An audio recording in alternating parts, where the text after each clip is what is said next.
First thing you notice when watching this is that the guard is a lot lower than people tend to hold their guard nowadays.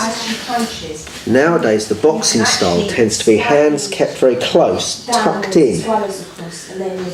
And what that means is that they're using the gloves to defend themselves, but in the olden days there tended to be a much lower guard, and they would actually block.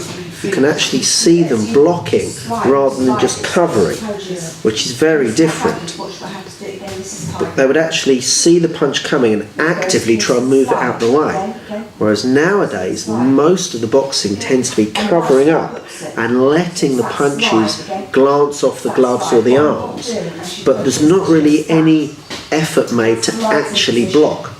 The other thing you notice is that they're keeping their distance. There's more fighting at range, using their jab, trying to keep the opponent away. You can only see one instance where they come in close, and they don't really stay close for very long. They break away, because in the olden days, boxing was more realistic to what real fighting would be like on the street. Nowadays, you see people moving in and stay very close to each other, throwing punches, and they don't break away until the ref breaks them away. Whereas in the olden days, they would throw a few body punches, but then they would break away quite quickly, because they would want to keep that distance between them and their opponent, because you can throw better shots from punching range rather than close in.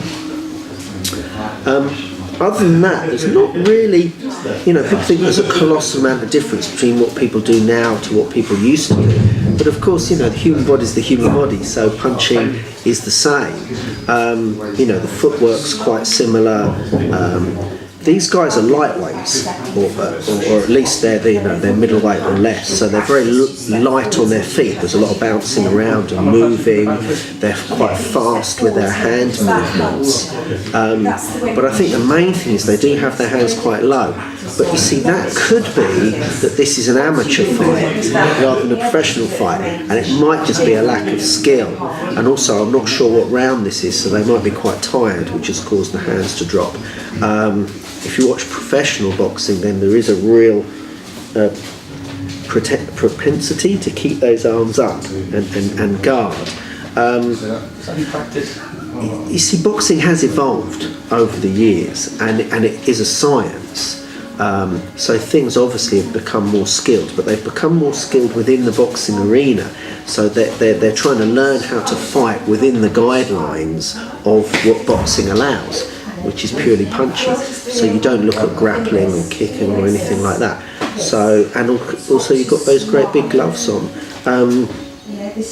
I think this particular fight does show that these guys are more interested in trying to hit each other than block. There's not so much head movement as there is in modern boxing, and a lot of the punches that they throw are actually hitting each other. They're not afraid to take a punch in order to give a punch, whereas I think nowadays boxers will try to cover up and avoid getting hit as much as possible. Okay guys, relax, change over.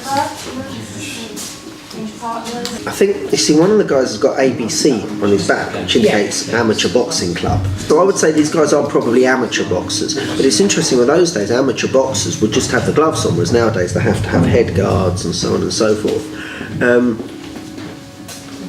But you can see that the technique isn't quite as polished. You can see that the gloves aren't up as high. They are moving around quite nicely because they're quite lightweights. But there's not really any...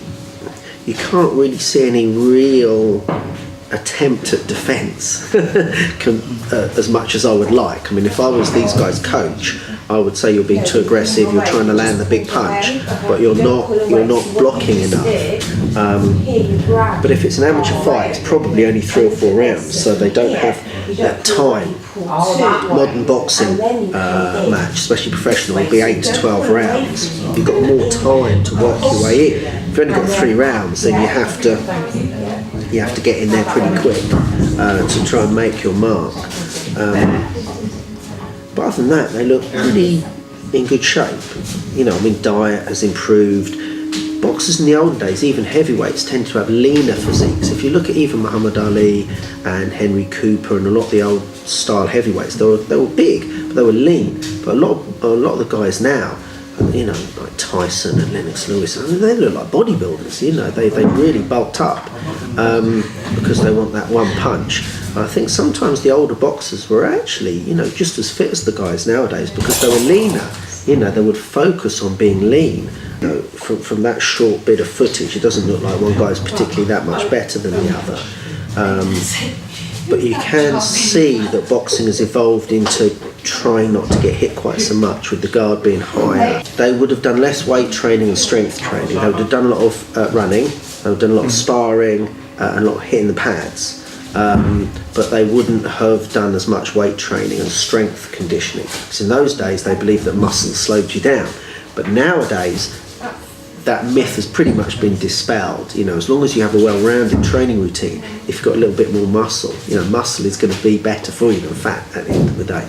So I think that will have changed, and the diet will have changed. They will have eaten a lot of red meat because they believe that red meat gets you really going. Whereas nowadays they'd eat more chicken and fish with maybe potato as the carbohydrate, or rice or pasta or something like that for the energy. But in those days they would have eaten a lot of red meat to try and kind of, you know, get themselves a bit more aggressive. The amount of time they spent training would be quite similar. Although of course in those days there were very few professional fighters.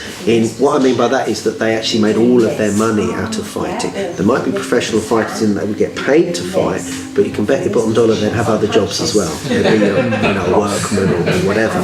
So they'd have to fit their training around their normal job, which of course nowadays there's more money in it. The top guys can just spend all day training, which makes a difference. Obviously it makes you more skilled. You know, if you've got a day job and you have to go training in the evenings afterwards when you're tired or whatever, then that's gonna affect it as well. So I think the training's become more sophisticated, the diet's becomes more sophisticated. There's more sports science, if you like, which does make a difference.